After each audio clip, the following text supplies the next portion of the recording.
Halo, selamat berjumpa kembali di pelajaran bahasa Indonesia. Di pertemuan kali ini, kalian akan mempelajari struktur teks fabel.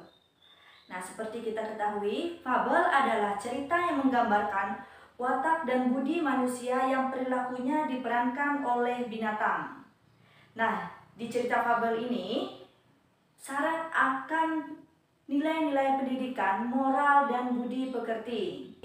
Struktur teks dari cerita fabel ini dibagi menjadi 4. Yang pertama orientasi, kemudian yang kedua komplikasi, yang ketiga resolusi, dan yang terakhir yang keempat adalah koda. Baik, Ibu akan menjelaskan satu persatu struktur teks dari cerita fabel.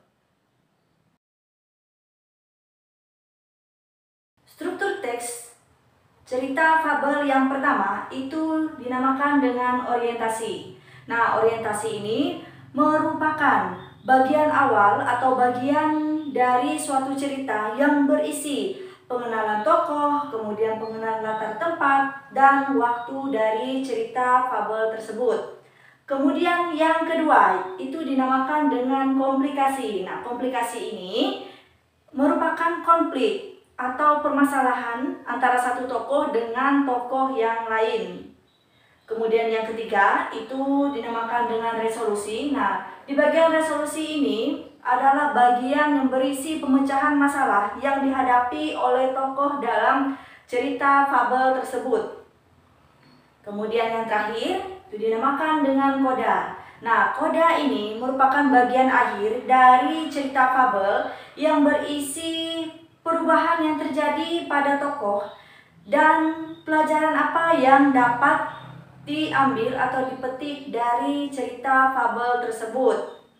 Nah, Ibu ulangi sekali lagi, struktur dari fabel itu dibagi menjadi 4. Yang pertama orientasi, kemudian yang kedua komplikasi, yang ketiga resolusi, dan yang keempat adalah koda. Nah, untuk lebih jelasnya silahkan simak teks berikut ini. Silahkan simak teks cerita berikut ini. Nah, judulnya adalah Gajah yang Baik Hati. Nah, di sini ada Ibu berikan satu contoh cerita fabel yang berjudul Gajah yang Baik Hati.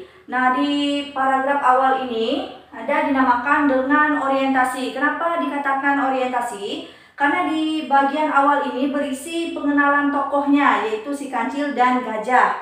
Kemudian latar tempatnya itu di hutan. Jadi pengenalan ceritanya dulu, latarnya di mana, kemudian tokohnya siapa saja. Nah, selanjutnya di paragraf selanjutnya di sini ada cerita komplikasi. Nah, di bagian komplikasi struktur teks ini menceritakan bagaimana kancil yang tidak bisa keluar dari kolam tersebut, dia berusaha memperdaya si gajah ini. Dia mengatakan bahwa dia tidak bisa mengangkat ikan yang besar. Nah, tetapi gajah ini tidak percaya karena sudah tahu kancil ini licik sekali. Jadi gajah ini tidak mau mendengarkan teriakan si kancil yang sudah mulai putus asa di kolam tersebut. Nah, si kancil mulai kedinginan karena sampai sore itu tidak ada binatang yang mendengar teriakannya. Jadi si kancil di bagian komplikasi ini mulai merasa ketakutan karena tidak bisa keluar dari kolam tersebut. Kemudian perhatikan bagian resolusinya. Nah, di bagian resolusi ini gajah muncul, kemudian dia mau menolong si kancil, tetapi dengan satu janji bahwa si kancil ini tidak lagi menipu, jahil, iseng, dan membuat perbuatan yang merugikan binatang yang lain. Nah, ini sudah jelas terlihat di sini bagaimana dialog-dialognya. Kemudian yang terakhir itu dinamakan dengan koda. Nah, struktur teks di sini berisi pelajaran atau pesan moral apa yang ingin disampaikan penulis terhadap pembaca fabel ini.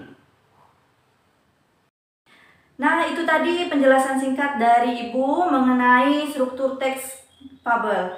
Ibu harap kamu dapat memahami apa saja struktur dari teks cerita fabel. Dan jangan lupa silahkan kamu mempelajari materi yang ada di buku paket, kemudian mencari referensi lain, misalnya mencari teks cerita fabel dari internet. Jangan lupa belajar yang giat, berdoa, dan menjaga kesehatannya. Salam sehat, terima kasih.